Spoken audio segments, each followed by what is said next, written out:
Bienvenidos y bienvenidas a la segunda clase de este mini curso para empezar tu tesis paso a paso. En esta clase vamos a ponernos manos a la obra, vamos a profundizar los pasos que ya dimos en el video anterior, las primeras cositas que fuimos haciendo. Entonces, para retomar, lo que hicimos fue revisar lineamientos de las universidades y de nuestra casa de estudio, institución, donde sea que vayamos a presentar nuestro proyecto, elegir un tema y vamos a seguir con una de las partes un poquito más difíciles. Si elegir un tema fue la parte fácil, ahora es que la cosa se va poniendo un poco más complicada. Pero calma, calma porque vamos a verlo paso a paso. Entonces, después de elegir un tema, el siguiente paso va a ser la revisión bibliográfica. ¿Qué es la revisión bibliográfica? ¿Por dónde la empezamos? ¿Por qué la estamos haciendo? ¿Cómo la hacemos? Bueno, vayamos ahí y vayamos viendo de qué se trata. Básicamente la revisión bibliográfica va a ser profundizar en lecturas, si es que ya hicimos algunas lecturas sobre nuestro tema porque nos interesaba o por lo que sea, porque tuvimos algún contacto con ese tema. Si no hicimos ninguna lectura, igualmente no pasa nada porque este es el momento de empezar. Entonces, la revisión bibliográfica va a ser justamente la aproximación a través de lecturas de ese tema que estamos queriendo investigar, que nos proponemos conocer. No va a ser de cualquier forma, no va a ser lecturas en términos generales, sino que va a tener una cierta lógica y algunas características que las diferencien y que les da este revestimiento de cientificidad y de encontrarse dentro de la escritura científica, ¿no? Entonces, ¿qué características tiene que tener esta revisión, estas lecturas que hagamos sobre el tema que nos interesan, para poder decir que estamos haciendo una revisión de la bibliografía? En primer lugar, tiene que ser una búsqueda rigurosa. ¿Qué quiere decir que es rigurosa? Quiere decir que vamos a hacer lecturas con ciertas características y esas características son la cientificidad de esas lecturas, ¿no? Artículos científicos, tesis, capítulos de libros. De alguna forma van a quedar por fuera páginas web, artículos periodísticos, notas, noticias. No es que eso esté prohibido, sino que eso no debería ser la base de tu investigación. Por eso es tan importante que recurramos a buscadores, bases de datos científicas. Actualizada, porque vamos a tratar de tener información actual de qué se está estudiando en estos momentos sobre nuestro tema. Cuando digo en estos momentos me refiero más o menos a la última década, ¿no? Por poner un número de referencia. A eso me refiero con contenido actualizado. Quiero decir que si estamos, por ejemplo, en el 2025, que la mayor parte de nuestra literatura no sea del 1800, ¿no? ¿Dónde y cómo? Bueno, en buscadores, bases de datos científicas y a través de palabras clave. Las palabras claves van a ser términos que hacen referencia al tema y las bases de datos son lugares en donde vamos a encontrar todos estos artículos científicos reunidos de acuerdo a el tema que estemos estudiando, de acuerdo a cuál es nuestra disciplina de estudio, etc.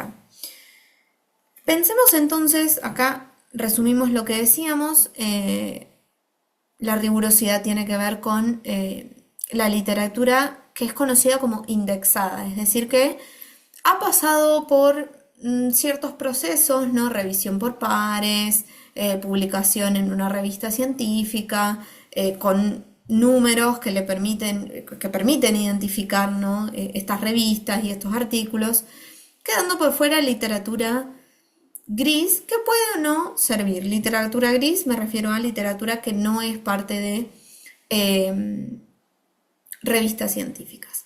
Actualizada porque obviamente no nos vamos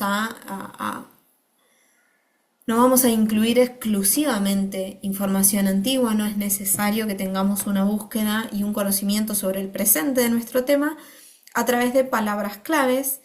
Algunos ejemplos de palabras claves pueden ser atención primaria, ¿no? Estoy dando ejemplos en salud, porque es el área en la que yo trabajo.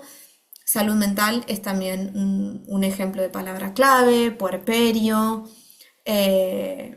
Si tu tema es, por ejemplo, podrías combinar estas tres palabras claves si tu tema es el puerperio en los servicios de salud mental de atención primaria, ¿no? Imaginémonos ese tema, que queremos combinar esos factores, ¿no? El puerperio en la atención primaria en salud mental. Bueno, vamos a combinar esos términos, o sea, palabras claves, para realizar esta búsqueda. ¿Dónde vamos a revisar esta búsqueda? ¿Dónde vamos a encontrar esa rigurosidad y ese contenido actualizado? Bueno, lo vamos a encontrar en, como decía, bases de datos científicas. Generalmente yo recomiendo para empezar Google Scholar, que incluye información súper amplia. Hay de todo, ¿no? Pero en un principio es amigable, es sencillo, es accesible. Después vamos a tener que ir incluyendo también bases de datos más específicas, más afines y más enfocadas a artículos científicos de acuerdo a nuestro tema, de acuerdo a nuestra área, nuestra disciplina. Por ejemplo, en el área de salud, ciencias humanas, yo generalmente recomiendo Cielo, que es bastante también fácil de usar, es abierta. En ese tipo de bases de datos solamente vamos a encontrar artículos científicos. En Google Académico podemos encontrar también, no sé, capítulos de libros o otro tipo de cosas. Redalic es otra base de datos que generalmente también uso, sobre todo para América Latina, pero bueno, de nuevo, estas son ejemplos de bases de datos vinculadas a salud o a ciencias humanas en América Latina, si estamos estudiando otras partes del mundo, si estamos estudiando otras áreas, ¿no? No estudiamos salud, estudiamos, qué sé yo, abogacía, vamos a buscar en otros lados. Y esa decisión va a ser tuya. Algunas de estas cosas las adelantábamos en la masterclass y todo esto también está profundizado con una guía de material, una guía de estudios, ¿no? En el curso. Dejo la información también en la descripción para que puedan ver y conocer, porque obviamente no tenemos el tiempo y el espacio para profundizar en estas cosas, pero sí es importante que lo vayas conociendo y me vayas acompañando en cómo es este proceso, ¿no? ¿Cuál es el paso a paso de este proceso? ¿Cuál es el objetivo de hacer una revisión? ¿Leer porque sí? ¿Leer para conocer? No. O sea, va a servir para conocer el tema, pero va a tener objetivos puntuales, ¿no? Conocer la actualidad del tema, qué se está hablando en este momento, ¿no?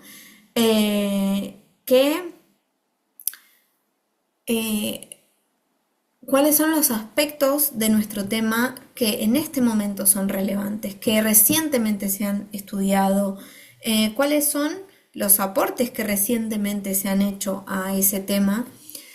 Y a partir de buscar en estas bases con las palabras claves de acuerdo a tu tema, te vas a encontrar con muchísima información, muchísima. No tenés que leer 700.000 artículos, obviamente, ¿no? Vas a ir seleccionando el material que esté alineado a tu interés y a tu tema, porque incluso buscando en bases de datos, incluso buscando con palabras claves, van a aparecer un montón de cosas diversas. Algunas de ellas quizás aunque hayas puesto palabras clave y aunque estés buscando en bases de datos que tengan que ver con tu área, quizás ese artículo en particular no tiene nada que ver con lo que estás estudiando, no tiene no- ningún interés vinculado a tu tema, a lo que propones. Entonces, ahí vas a seguir haciendo este trabajo de descartar e incluir lo que va siendo relevante para vos. Tenés que ser bastante activo o activa en esta búsqueda, ¿no? Si encontrás muchísimos artículos, vas a tener que ir separando lo que aporta y lo que no aporta a tu tema, lo que es relevante o no es relevante para vos. Si encontrás muy poco material, nada que temer, de hecho es un señalamiento de que está faltando contenido, de que tu revisión es importante, de que tu investigación es importante. ¿Y dónde vamos a buscar material si no estamos encontrando las bases de datos? Bueno, primero revisa qué palabras claves estás usando. Quizás no estás usando los términos adecuados. Hay reglas y listas de palabras claves. Todo esto lo vemos con un poco más de profundidad y tiempo en el curso, pero es importante revisar si no estaremos poniendo demasiadas palabras claves, si no estaremos excluyendo demasiados términos. Y si aún así encontramos poco, bueno, de eso poco que tenemos, de esos libros que sabemos que nos interesan, de esos 2 o 3 artículos que fuimos encontrando, en esos artículos, en esos libros, también se va a citar material. Y podemos activamente buscar los artículos que están referenciados en el material que ya tenemos, ¿no? A partir del material que ya tenemos, eh, buscar las referencias que fueron incluidas en ese material para ir detrás de esa lectura. ¿Y para qué estamos haciendo todo esto, no? Además de conocer la actualidad del tema, además de tener material para escribir, para desarrollar nuestra tesis, vamos a también buscar lo que yo llamo una laguna. Una laguna es una pequeña, pequeñísima porción del conocimiento que aún no ha sido tan explorada en nuestro tema. Sobre esto también hemos hablado bastante, desmitificado en el blog, en las redes, en la masterclass incluso. El aporte va a ser muy modesto. La ciencia avanza con granitos de arena. Entonces, cuando pensamos en una laguna, no pensemos en un lagunón, pensemos en modestas preguntas que le podemos hacer a ese tema que no estamos encontrando en la bibliografía que vamos buscando. Ese va a ser uno de los principales objetivos que vamos a tener en la medida en la que vamos leyendo. Una vez que encontramos alguna de estas cuestiones que vemos que no han sido tan exploradas, podemos plantear lo que se llama un problema de investigación, algo que vale la pena ser investigado porque no ha sido tan investigado, que tiene relevancia en este momento para este tema. Y a partir de ese problema vamos a plantear una pregunta que va a dar respuesta a este problema, pero solo allá al final, cuando presentemos los resultados y las conclusiones de nuestro trabajo, recién ahí vamos a estar respondiendo esta pregunta. Este es un momento súper inicial, pero es por ahí por donde tenemos que empezar. Y yo sé que suena súper abstracto, sé que es muy frustrante tener que pensar y no lograrlo, y es súper difícil construir, encontrar un problema que sea abarcable y a la vez sea interesante y que a la vez nos interese. Entonces, tratemos de bajar esto a tierra. Traje acá ejemplos de un problema y de una pregunta de investigación para que podamos ver y pensar qué forma, qué características tiene un problema, qué características va a tener como pregunta también. Vayamos a este primer ejemplo. Este es un ejemplo de una colega de maestría que es abogada, entonces puede que tenga esta terminología legal que nos es tan extraña a muchos, pero sirve de todas formas para entender cómo se conformaría un problema y una pregunta. Dice más o menos así. El escrito aquí relatado se refiere a la judicialización del derecho a la salud como un fenómeno creciente de demandas judiciales, solicitando acceso a medicamentos o insumos para la salud en las que aparecen como demandados las entidades de la administración pública, municipio, estado o federación en el estado de Piauí, ya que las discusiones señalan la necesidad de comprender mejor el fenómeno en el país, así como si existen demandas de ETN, que son enfermedades tropicales negligenciadas. Rarísimo, ¿no? Bueno, hagamos una especie de traducción. ¿Qué es esto? Esta es la forma en la que esta estudiante planteó su problema. ¿Qué está diciendo? Que existen demandas que las personas hacen, usuarios del sistema de salud hacen para acceder a tratamientos, medicamentos, etcétera, que las hacen en estas entidades, ¿no? El Ministerio, Estado, Federación, porque las están haciendo al sistema de salud público. Y que es importante entender y conocer esto para comprender mejor el fenómeno de la judicialización en el país. Es decir, quiere conocer algo que no se conoce tanto, que es qué demandas se están haciendo en este país, en este caso es Brasil, qué demandas se están haciendo en el área de salud, por qué está siendo demandado, en qué áreas, por qué motivos personas, usuarios del sistema de salud demandan a las entidades públicas para acceder al derecho de la salud. Eso es algo que se desconoce. Esta es una tesis de maestría, es decir, esta persona tuvo por lo menos 2 años para realizar esto. Es un problema considerablemente grande y obviamente si estamos en momentos iniciales va a ser mucho más reducido, ¿no? Si estamos hablando de una tesis para una licenciatura, ni hablar de un curso, ni hablar cuando estamos empezando un proyecto. Este sería el ejemplo del problema, ¿no? Pensemos ahora cómo esto se puede traducir en una pregunta que va a ser el eje conductor de nuestra investigación, de nuestro proyecto.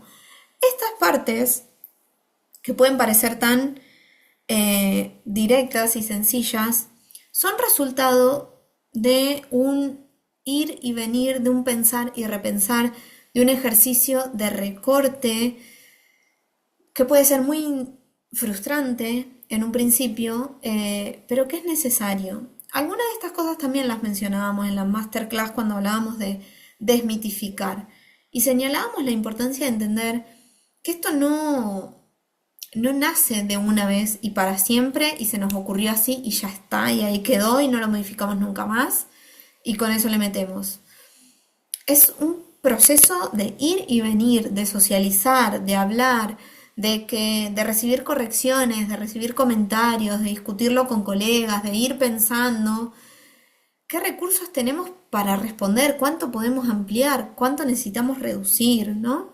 Tengamos esto presente porque yo muestro un producto finalizado a fines didácticos,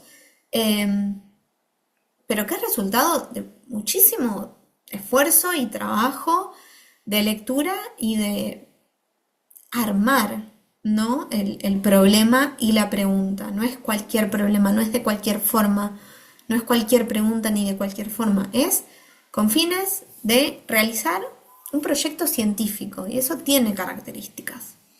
Pasemos entonces a ver la pregunta que surge de este problema. Ella más o menos dice algo así. Ante los desafíos y las inmensas brechas, esta es la pregunta de partida que orienta esta investigación. ¿Cuál es la magnitud y los elementos característicos de la judicialización del derecho a la salud en el estado de Piauí, Brasil, entre el 2000 y el 2020? ¿Por qué esta es una pregunta de investigación y no es cualquier pregunta? ¿Qué la hace abarcable? ¿Qué características tiene? Bueno, intenten seguirme en esta parte. Decíamos que partíamos de un tema muy amplio, que es muy fácil de elegir justamente por su amplitud, pero que también es muy vago y que necesitamos reducir para poder hacerlo abarcable con nuestros recursos, con nuestro tiempo, para finalizar nuestro proyecto. En este caso, en el caso del ejemplo, el tema era la judicialización del derecho a la salud. Explicaba la relevancia de por qué es importante la judicialización, por qué no se conoce tanto, por qué está sucediendo. Y ahí ella empieza a hacer el recorte para darle forma de problema. Ella habla de comprender mejor el fenómeno en el país y especialmente si existen demandas en relación a enfermedades tropicales. Entonces, ahí ya vemos que no está hablando de cualquier tipo de enfermedad, que no está hablando de cualquier lugar, está hablando de un contexto en particular y de un grupo de problemas en particulares, que son este tipo de enfermedades en este país en particular. Y no solo eso, sino que continúa con este proceso de recorte y reducción a fin de crear una pregunta que sea abarcable porque es específica en un montón de sentidos. Ella define dos aspectos a conocer, la magnitud y las características. Fíjense que ella habla de cuál es la magnitud y los elementos característicos. No está hablando de cualquier aspecto de la judicialización. Está hablando de estos dos términos en particular, que después ella definirá y se explicará de qué se trata, cómo se mide, etc. Pero ya está dando está siendo específica y por lo tanto haciendo abarcable este tema. También está siendo específica sobre un periodo. La judicialización del proceso de la salud puede suceder en cualquier momento de la historia del sistema de salud, pero no es inabarcable estudiar toda la historia del sistema de salud. Entonces se realiza un recorte temporal, que en este caso es un recorte de 20 años, del 2000 al 2020. Imagínense cómo sería abarcar la judicialización de la salud en un país tan grande como Brasil, ¿no? Imposible, inabarcable. Entonces, no solo da una reducción en términos de periodo, sino que también hace una reducción en términos de contexto, de local, de espacio, que en este caso es un estado del país, el estado de Piauí, que es uno solo. Está dejando por fuera un montón de otras cosas, pero eso justamente es lo que hace que esta pregunta pueda ser abarcable, que sea válida para poder pensar a partir de ella objetivos, que ya lo vamos a ver, objetivos, metodologías, etc. Como les decía, recuerden que este es un ejemplo de una tesis de maestría que tiene un montón de tiempo y probablemente más recursos, que no es alguien que se está iniciando, está en un momento más o menos medio, ¿no? Ya se graduó, está especializándose, tiene por lo menos 2 años de plazo para realizar esto y por eso puede más o menos incluir más o menos cosas. Si estamos en un momento anterior, si estamos finalizando nuestra licenciatura o lo que sea, claramente vamos a hacer una propuesta menor, más modesta. Tengan en cuenta eso. Y a partir de eso, esto es tan importante porque va a definir todo lo que va a venir después. ¿A qué me refiero? Me refiero a objetivos y me refiero a metodología. Dos partes que son el núcleo, ¿no? Si esta es la columna vertebral, el problema y la pregunta, bueno, el corazón de nuestra investigación va a ser la metodología y los objetivos. Por eso lo vamos a ver en el siguiente video. Adiós.